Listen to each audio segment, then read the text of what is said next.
que é ideal? Uma carteira de ações, fundo imobiliário, porque a taxa tende a cair, pré-fixado.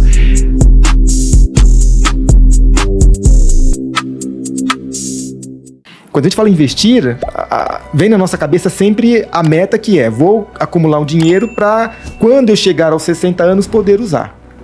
Não, o investir não é quando você chegar aos 60 anos, né? Mas o investir tem que levar em consideração depois dos 60 anos. Aqui você tem um desafio maior. Você vai viver até os 95 anos. Como que você vai preservar esse patrimônio, né? Então é uma coisa de muito longo prazo. Tá? No planejamento, a gente meio que tenta limitar esse risco alertando para as 3 etapas do investimento, que é reserva de emergências, você não pode mexer. É para emergências e oportunidades de curto prazo, ponto. A sua renda futura você também não pode mexer. Nós vamos ter uma estratégia, arroz, feijão, papai, mamãe, do que você tem que fazer com disciplina durante, em alguns casos, 10 anos, outros casos, 30 anos, para garantir que se tudo der errado na sua vida, aquela renda está preservada.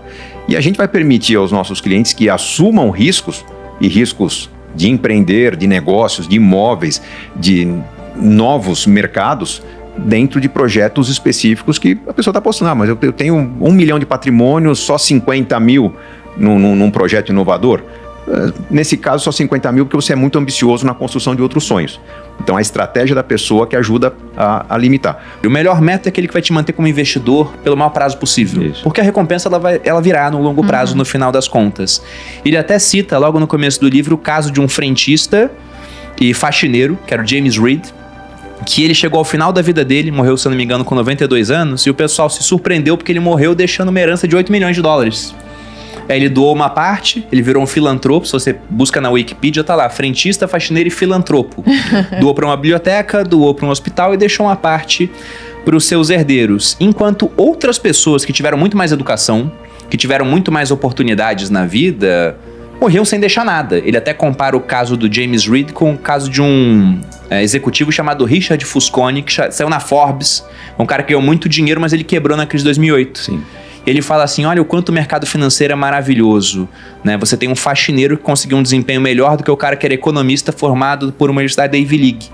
Ele falava: olha, o cara como faxineiro não operaria um coração melhor do que um cirurgião, ou construiria um prédio melhor do que um engenheiro, mas ele conseguiu ter um desempenho financeiro melhor do que um economista da Ivy League. Por causa de comportamento. O comportamento e também um cuidado com garantir o que já é dele, né? Porque talvez um pouco de ganância faça com que mentes brilhantes deixem de ser tão brilhantes no meio do caminho. Isso vale para investimento, empreendimento, relacionamento, né? A pessoa tem uma relação familiar fantástica e perde por um relacionamento fora do casamento tudo que ele construiu na vida. Isso tem a ver com ganância, isso tem a ver com talvez não perceber as consequências dos seus atos. É uma combinação de comportamento e educação, né? Uma educação que não é educação puramente escolar, é uma educação social, né? Então, por que você se move? Por que eu trabalho hoje? Eu trabalho para ganhar dinheiro? Não, eu até passei dessa fase. Hoje eu trabalho para transformar a sociedade. Espero que meus filhos tenham esse sentimento bem mais cedo do que eu, porque tem uma herança familiar, uma sucessão, mas é uma educação que a gente constrói que vai além da matemática, física, química. Por que nós estamos fazendo isso para a sociedade? Eu comecei a investir por influência do meu pai. Na época ele investia em um fundo do Banco do Brasil que cobrava 3% ao ano para fazer apenas uma coisa: comprar ações da Petrobras. Então, é muito 3% só para comprar uma única ação. Aí depois ele foi botando um da Vale, que também era 3% só para comprar Vale, né? E se ele fosse comprar direto, as corretoras também, a taxa de corretagem, R$30 na época, algumas com corretagem proporcional. Então hoje o mercado está muito mais amigável.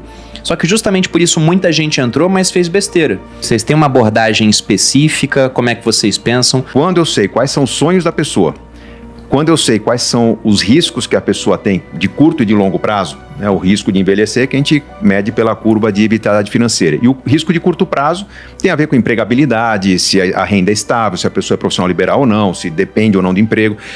Eu tenho que avaliar um tamanho da reserva de emergência da pessoa de curto prazo, liquidez, renda fixa, e tem que modelar um plano para a previdência. Não necessariamente um plano de previdência, mas um plano de previdência é uma das melhores maneiras de se fazer um plano para a previdência.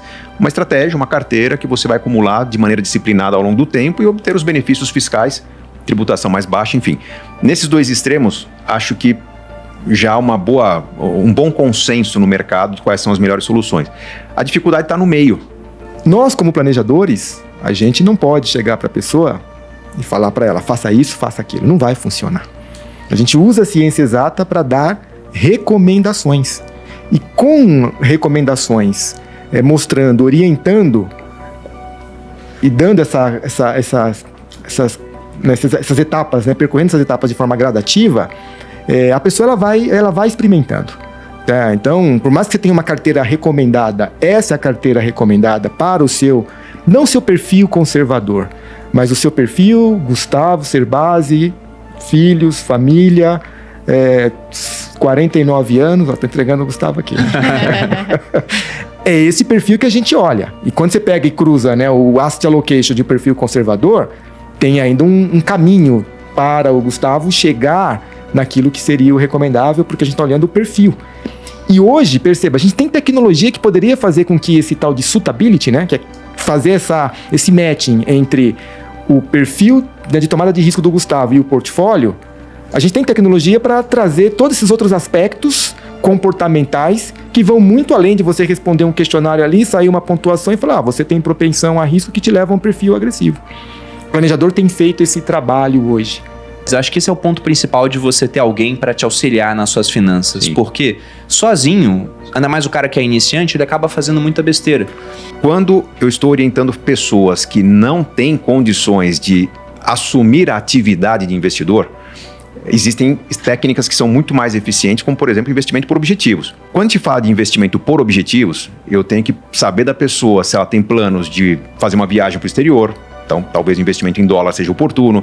Se tem compromisso com uma data específica, né? Minha filha faz 15 anos no ano que vem, então eu não posso ficar especulando com a festa dela, que é um negócio caro, eu sei quando eu vou usar o dinheiro. Existem investimentos que são compatíveis com a necessidade de liquidez, certeza do ganho, previsibilidade, e outros que... alguns planos que me dão liberdade. O pessoal fala, vou trocar de carro a cada 2 anos, mas se eu fizer um bom resultado nos investimentos, eu troco por um carro melhor. O que é ideal? Uma carteira de ações? Fundo imobiliário, porque a taxa tende a cair, pré-fixado? Poxa, eu vou pôr renda variável para a pessoa. Pode ser que ela até tenha que trocar por um carro menor. Mas o processo de ajuste não é um processo sofrido. Quando eu convido a pessoa para escolher um mercado, eu estou convidando a pessoa para uma postura ativa. Né? Vai comprar imóveis? Cara, você tem que conhecer imóveis. Vai comprar fundos? Tem que conhecer fundos. É a mesma coisa com cripto, com fundo imobiliário. É irresponsável eu convidar a pessoa para colocar todos os recursos no único mercado se ela não for uma pessoa que vai olhar esse mercado no dia a dia. Né? Então, a gente acaba inserindo as pessoas no mundo de investimento de uma forma gradativa, respeitando exatamente este perfil, de maneira que ela vai experimentando e a gente vai testando. E ao longo do tempo, você percebe a pessoa ali, ela ficando muito mais confortável, né, em olhar a sua carteira evoluindo. O que a gente teria que olhar é o juro real. Né? Quando você fala de projetos de longo prazo, o desempenho da sua carteira tem que ser o quanto ela de fato está crescendo, né? Em termos de ganhos, quando se compara ao preço das coisas. Então, isso não é, diferentemente do americano, né? Isso não é ainda algo que está na nossa cultura, né? Que é olhar o ganho real dos investimentos. Tá? 80% do sucesso é a estratégia, ou seja, é o asset allocation. Né? Um perfil conservador, X de renda fixa, X de renda variável, perfil agressivo, muda a composição. E os 20% vem da escolha do produto. Muitas vezes, né, quando você não faz...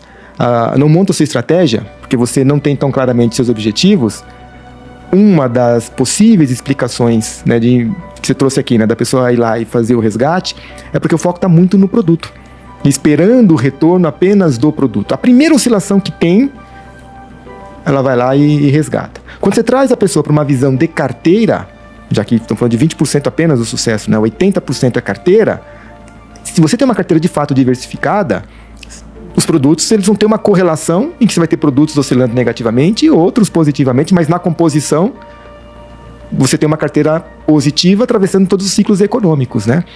Então, claro, são discussões diversas que a gente tem, porém, o que nós acreditamos aqui em termos de planejamento, e aí falando de longo prazo, o asset allocation, ele tem se mostrado igualmente eficiente, né, para atravessar os ciclos econômicos, mas principalmente para fazer com que os objetivos das pessoas, eles de fato se concretizem, né?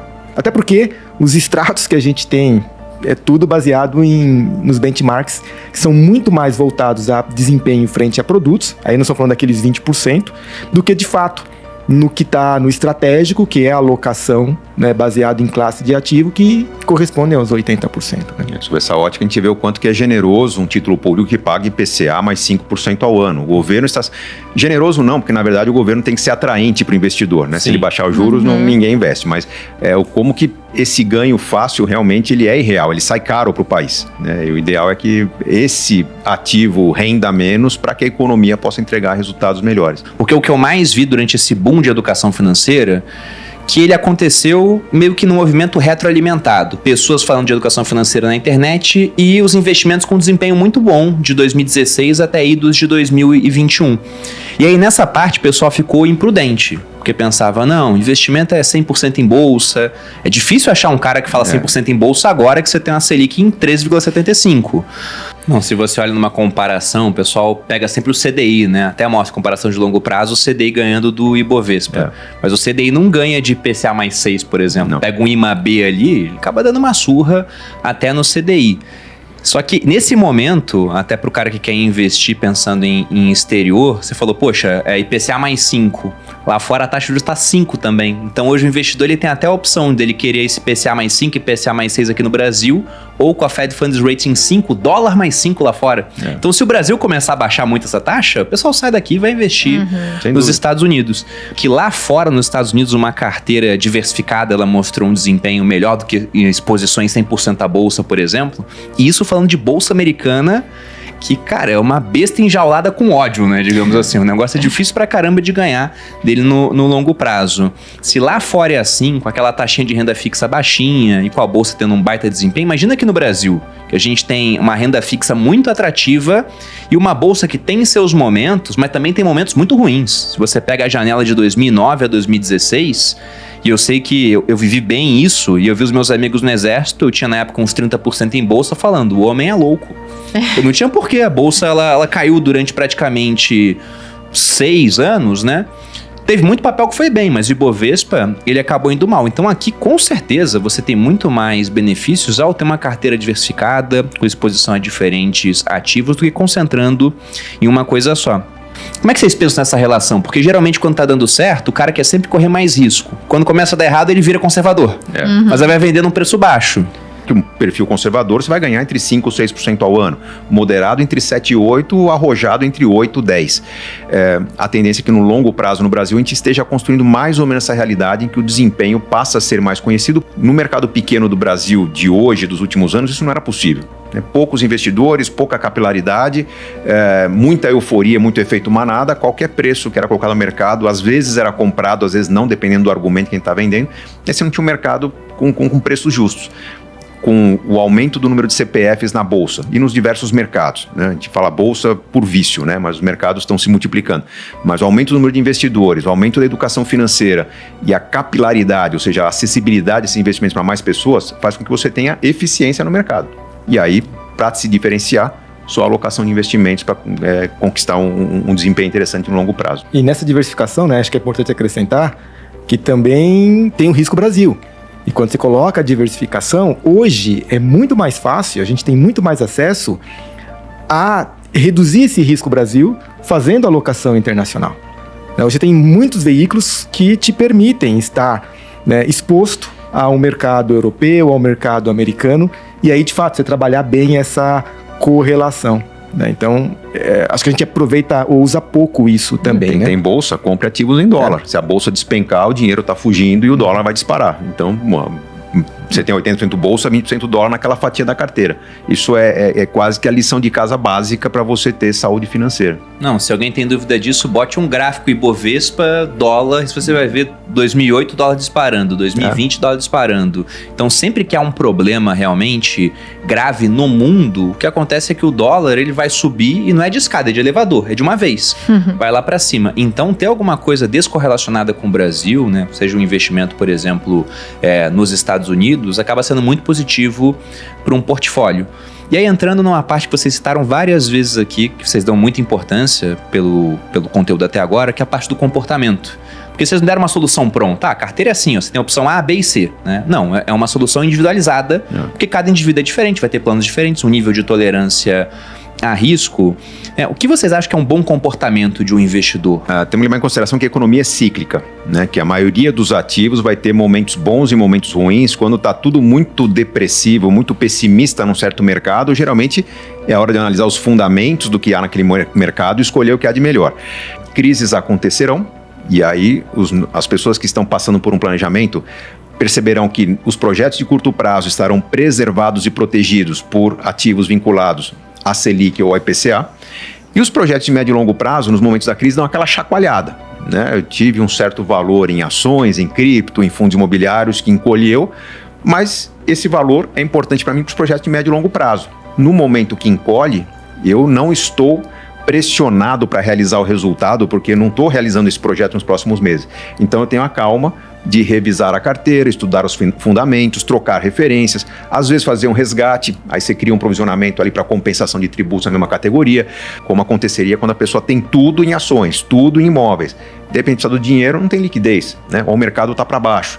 Na hora que surgiu uma necessidade, você vai estar perdendo 20% na carteira, ainda vai perder mais 5%, porque o mercado não está interessante. Então adequar a carteira de investimentos às necessidades da pessoa faz com que ela tenha muito mais tranquilidade para atravessar as crises e consiga aproveitar as oportunidades das crises. A gente faz rebalanceamento quando há grandes desequilíbrios na composição da carteira. E funciona, que é uma maravilha. Um bom exemplo, começo da pandemia. Naquele momento eu tinha um curso online, todos os meus alunos tinham uma carteira mais ou menos que sugerida de acordo com uma inteligência financeira que expunha as pessoas ao risco. Quase que 100% dos meus alunos tinham uma posição em renda variável. Quase que 100% dos alunos tiveram uma boa perda quando você viu lá 6 circuit breakers, a bolsa caindo 50% em 3 semanas. Naquele momento, planos de curto prazo estavam sendo desfeitos por causa da pandemia. Vou cancelar uma viagem, vou cancelar um curso, vou cancelar um outro projeto que é fazer uma reforma, mas vou usar esse dinheiro, por exemplo, para adequar minha casa para o home office. Bem diferente da situação de quem estava com tudo engessado e vendo o dinheiro cair, tem que ir para o home office, o que eu vou fazer?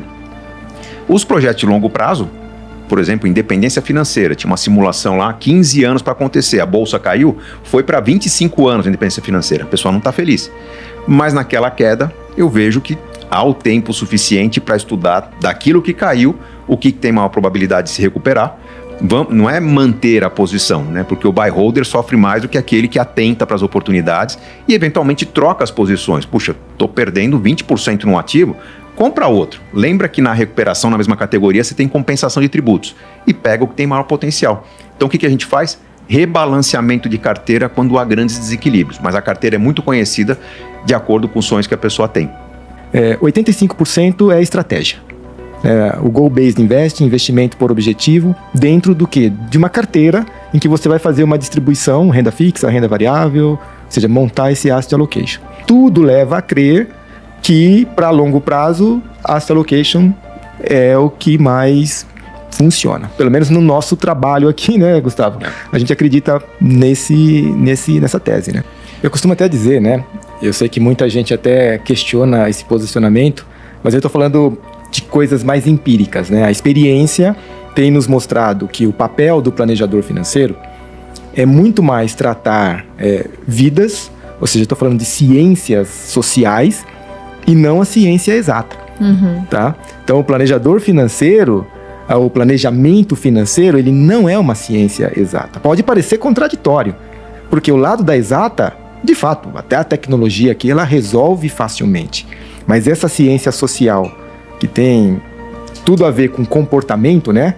Que é o mais desafiador, o planejador, ele tem um papel hoje predominante e fundamental para influenciar no comportamento que leva à transformação. A essência do seu curso Viver de Renda é isso, né? Aprenda, mas mantenha-se envolvido. Eu falo sempre que se um papel cai na moda, já era já. O negócio vai entrar numa relação totalmente desproporcional à qualidade da empresa e o preço vai subir muito só porque tem muito fluxo de pessoas chegando, mas o preço ele vai estar errado no final.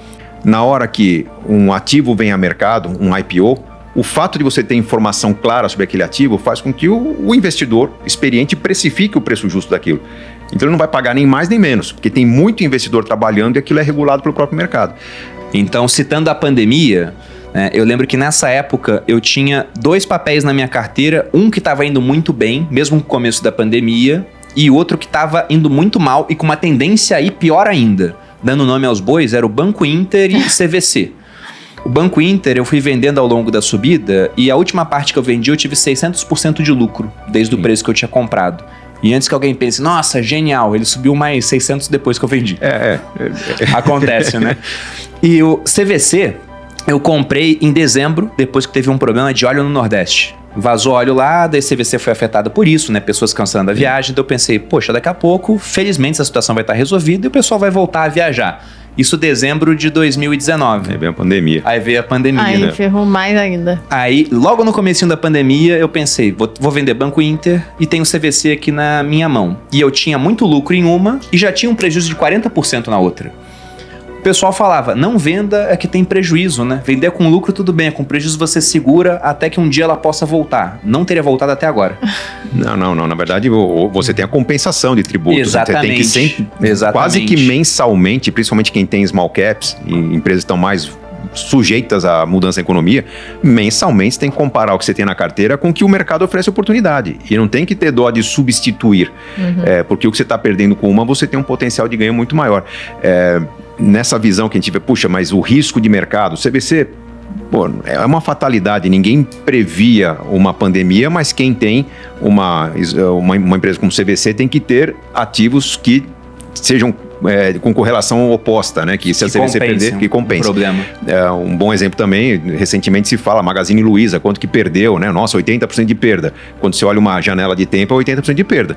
A janela imediatamente anterior é 1000% de ganho. Muito ganho. E a mesma situação. Eu, se tivesse Magazine Luiza na carteira, eu talvez teria vendido com 400%, 500% de ganho e estaria comemorando, né? Porque alguém em algum momento analisou e viu o potencial do quanto que aquela empresa poderia se beneficiar daquele momento econômico que o Brasil tinha. Né? Tinha instabilidade econômica, se fechando para o exterior, o varejo interno se beneficiando. Era um bom negócio. Não, mas só para citar esse ponto da compensação, eu acho que esse é um dos pontos mais negligenciados por quem investe aqui no Brasil. Sim. Porque eu fiz justamente isso. Eu falei, olha, vou vender CVC. Na época eu tinha uns 50 mil de prejuízo em CVC, acho que era em torno disso. E com isso eu consigo compensar o ganho que eu vou ter em Banco Inter. Então, se eu não vender CVC, eu ia ter que pagar imposto sobre o dinheiro que eu ganhei em Banco Inter. Como eu vendi, eu anulei o imposto. Ficou elas por elas. E se eu quisesse comprar CVC, eu poderia recomprar no dia seguinte. Só que eu não quis. E até hoje eu não tenho mais CVC na minha carteira. E ela continuou caindo depois da pandemia. Tinha gente que poderia ter na carteira, viu caindo e até hoje está segurando enquanto os papéis bons foram vendidos. Sim. Aí eu vou lembrar uma frase do Peter Lynch que falava que quando o investidor ele faz isso, é equivalente a ter um jardim no qual você corta as rosas enquanto rega as ervas daninhas. E o cara faz isso simplesmente porque ele tem esse viés. Porque se não tivesse papel, talvez ele não fosse comprar, mas ele mantém quando ele tem. É não entender realmente das oportunidades dos negócios, né? Porque se você tem ativos melhores que o seu, o ideal é você substituir. Esse é um outro mecanismo para tornar o mercado mais eficiente, que o dinheiro tem que fluir para aquilo que tem perspectivas melhores. Tem um outro ponto que a gente tem que lembrar no Brasil, que é a dificuldade que as pessoas têm de montar carteiras diversificadas. 100% das corretoras e distribuidoras de valores hoje têm suas carteiras recomendadas que geralmente têm 8 ou 10 itens.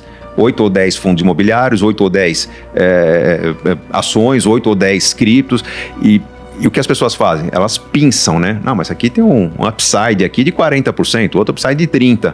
Pego as 2, 3 melhores. Não tem o menor sentido você pegar 2, 3 ativos quando foi feito o estudo, avaliando que dentro daquele cenário mais provável, esses são os 6, 7 papéis que vão performar bem e os outros 3, 4 que performarão melhor caso o que a gente está acreditando não aconteça.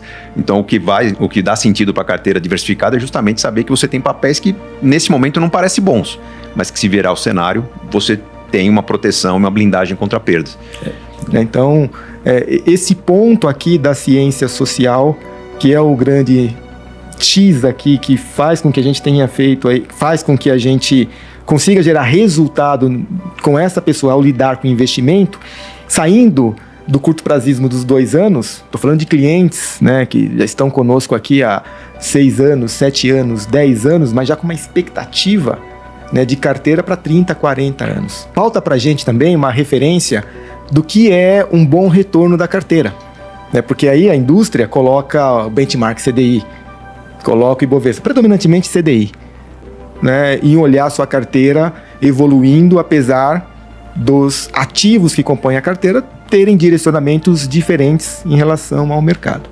A questão financeira, muitas pessoas diante da oportunidade, influenciadas por... Às vezes no imóvel é um jogador de futebol que influencia, a pessoa que entra numa pirâmide financeira. O que está por trás da pessoa colocar 60%, 70% do patrimônio dela num produto de risco é ganância. Sim. Né? Em alguns casos, não saber dizer não também, né? Mas a ganância acho que predomina aí. Não é exatamente o caso do Reed, né? Não é exatamente a realidade do Luiz Barsi, por exemplo, né? Que também tem um patrimônio muito além do que ele precisava, mas para a maioria das famílias, o objetivo de realizar sonhos é o grande argumento para não expor essas famílias a bobagens e riscos que são desnecessários. Porque se você pega o Morgan Housel, autor do Psicologia Financeira, que eu achei um livro muito bom, assim, é um livro simples, qualquer um pode ler, a gente fez um podcast sobre ele já aqui, e ele fala dessa importância do comportamento. Você que está começando a investir, você que quer sair das dívidas, tem muito conteúdo interessante para você. Obrigada pela confiança que vocês têm aqui no nosso trabalho, a gente vem, traz tudo para vocês, o que a gente puder fazer, a gente vai fazer. Animal, galera, bota aqui nos comentários, vocês curtiram? Dá o like, espero que vocês tenham gostado. Quem não se inscreveu ainda no canal, se inscreve no canal, um prazerzaço.